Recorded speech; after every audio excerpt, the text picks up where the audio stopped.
All right, everybody, welcome to our QuaranSTREAM Answers for COVID-19. Today, we have chosen as a team that we're going to be talking about some of the serious matters impacting our country, and we will go over what we hope to be helpful information, some of the history, and ways to really understand what some of these challenges are and find our role within them, because it's our duty for all of us really to act. A number of us are wearing variations of yellow and black in support of what is the Black Lives Matter movement that is going to hopefully launch us today into a discussion about what we're going to do in Fairfax County. We know there are tens over the years, hundreds of folks who have lost their lives to injustice in this country, really thousands. You know, we often ask ourselves, what would we have done during the period of segregation, when there was slavery? What would we have chosen to do when they were when there were people were riding buses and trying to make a statement about racism? Would we have been amongst those who were in the march on Washington, or would we have been sitting back in our homes? And our answer is right here before us. Today is the day that you would have been doing what you're doing right now. Today is the opportunity to make a statement, to act, to move, to do something. And it's just in our modern context. That didn't come out of just a single day where we found ourselves here. So we want to, one of our student leaders will share with us some of the general facts about the conditions in this country. In Virginia, out of the 124 people killed by police from 2013 to 2019, 52 of those people were Black. There were only 27 days in 2019 where police did not kill somebody. Black people are 24% of the killed by police, but they only make up 13% of the population in 2019. Black people are 3 times more likely to be killed by the police, despite being only 1.3 times more likely to be unarmed compared to white people. 8 out of the 100 largest police departments kill Black men at higher rates than the U.S. murder rate. In terms of school, in the 2015-2016 school year, Black students represented only 15% of total student enrollment, but made up 35% of students suspended once, 45% of students suspended more than once, and 36% of students expelled. But the U.S. Department of Education concluded that the disparity is not explained but more frequent or more serious misbehavior by students of color. We take for granted the proximity of the issue. Oh, it's something in Minneapolis. Oh, it's something, that happens all across this country, but not right here. But our own communities suffer from this. How did we find ourselves in a circumstance where one of the most diverse counties in the country, where we take pride in the diversity that's here, we have people who speak more than 160 languages, people from every background we can imagine, but still, we find ourselves where people of color, minorities, folks of particular backgrounds will be systemically disadvantaged, that your race can predict whether or not you have certain outcomes in our own community. We're talking our neighborhoods, folks. Are we okay to live in a Fairfax County where in 2013, John Gear was killed at his doorstep for nothing? He had no gun, no nothing. He was an unarmed Black man. Are we okay to live in a county where someone named Natasha McKenna goes killed in our Fairfax County prison, and that we constantly re-elect a sheriff who oversaw that and who to this day, accepts that occurred? I mean, these are the realities we're in, and we're just, again, everyone is complicit. We didn't just wake up one day and find ourselves in this America. This was built over time and a result of the complicit, I guess it's absent voices of the people who witnessed it as it unfolded and did nothing. As we move forward in this conversation, let's think about taking away that main point of self-awareness. Let's begin interrogating history. Let's think about how the media influences us, how we shape our own thinking, the influence of family and culture on us, and human psychology and how it facilitates dynamics that make it very difficult for the right kind of change to happen. All right, so with that, we will actually begin to look at some of that history. We'll talk on a national level, state level, and then we'll go into Fairfax County right here and realities you may not even realize. So the first time that Africans were brought to our country was actually in our own home state of Virginia. There were about 20 Africans who were brought here in 1619, followed by 6 to 7 million enslaved people.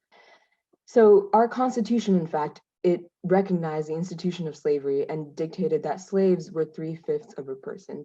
The South and the North region, they divided because of economic reasons, and suddenly they had different priorities. These divisions grew, and that's what led to the eventual Civil War. We had the Nat Turner's Revolt, a successful armed slave rebellion, along with the Underground Railroads. Nat's rebellion, right? So that was a slave rebellion. You had people up in arms demanding their freedom. At the time, that would have been viewed as a violent riot, as a barbaric thing by a group of thugs who don't know what they're doing and are causing chaos in the community, right? Why couldn't they just peacefully tell us that this is what they're going through? And we see similar threads of argument today. So moving forwards, we have the Dred Scott case. Now, this case essentially ruled that all territories were open to slavery, excluding only when they became like its own state entity. So we see that these tensions are rising, and eventually we are leading up to President Lincoln's Emancipation Proclamation that officially freed the slaves. Even after slavery was officially abolished after the Civil War, the South still found loopholes in legislation through a series of laws called the Black Codes. So following this in 1896, Plessy versus Ferguson decided that the separate but equal was going to be a thing. They legalized segregation. So following that, in 1954, we had the Brown versus Board of Education Supreme Court decision where schools were desegregated. Following that, we have a series of movements with Martin Luther King Jr., but a lot of many other activists who were able to bring about this change. So following that, we have the Million Man March, where hundreds of thousands of African Americans gathered in Washington, D.C., right here next door. And they were uniting in the face of the US war on drugs that was unproportionately affecting African Americans.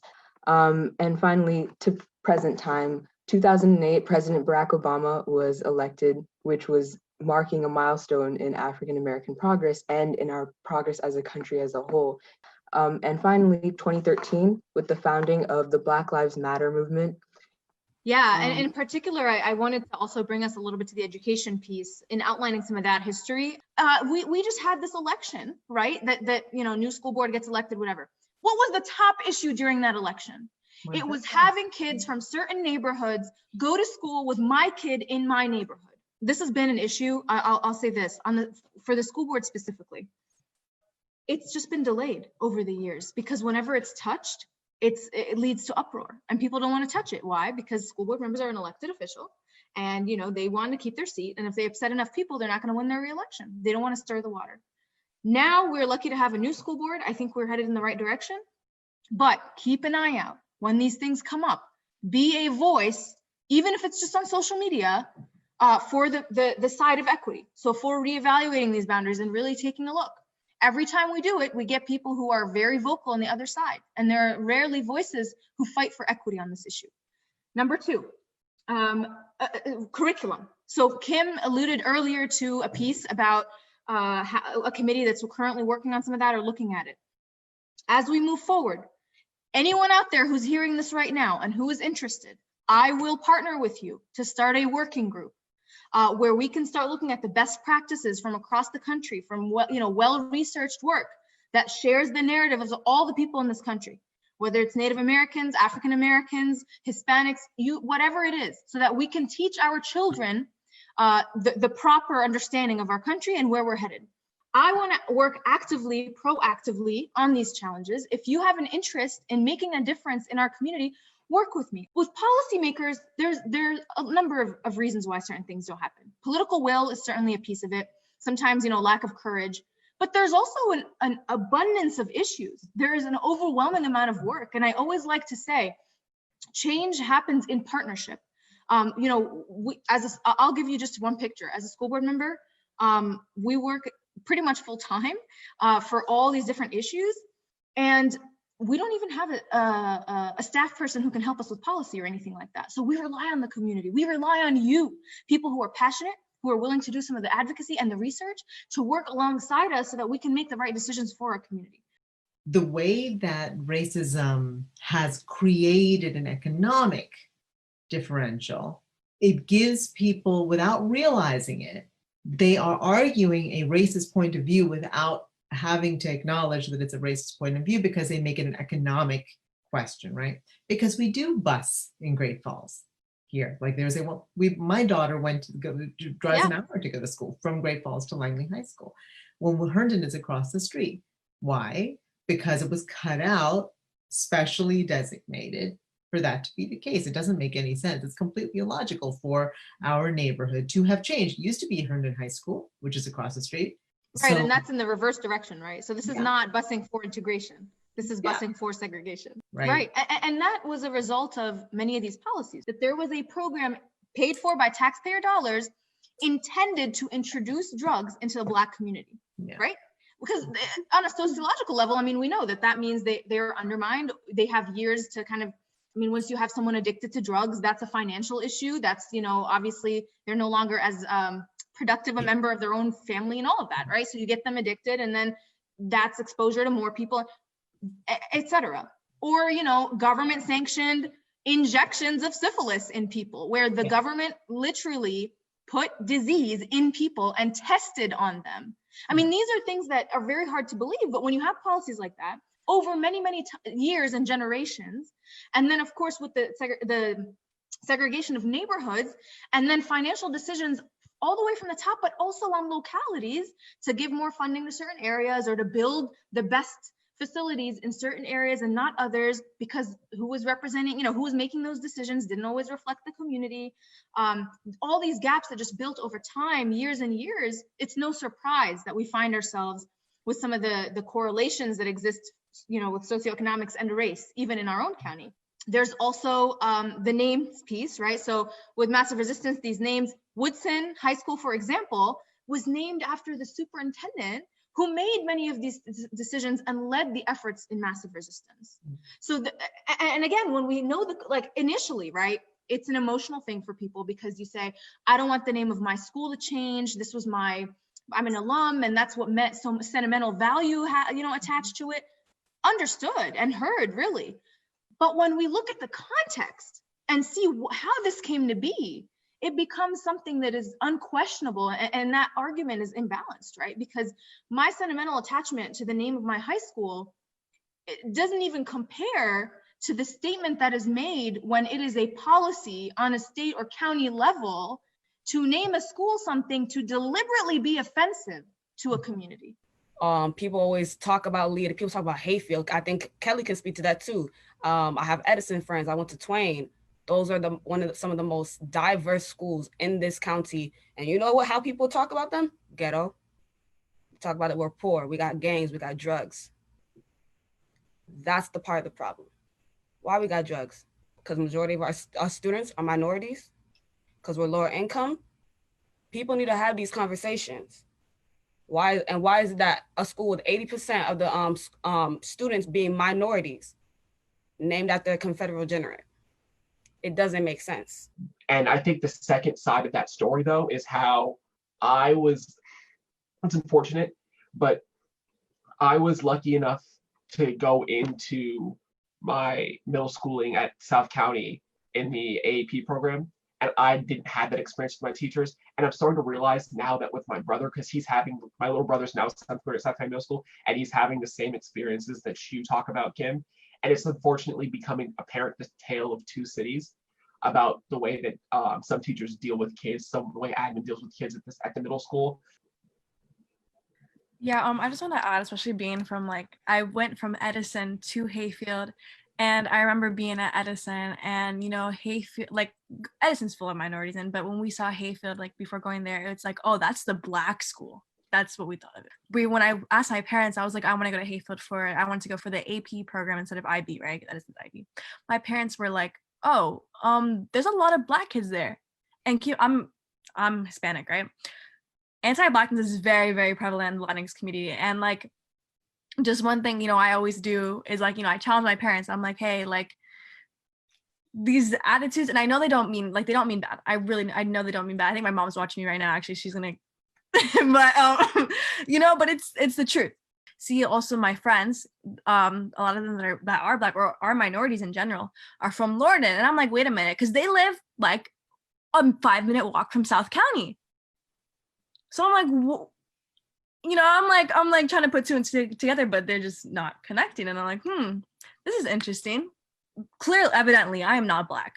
I know one thing, a lot of like, especially in like the Latinx community, like we like to say, you know, they say, you know, my fight is your fight. But one thing I started, you know, changing about that, I was like, you know, like my fight is not your fight, but I will fight as if it were my fight. And I'll wrap by saying this.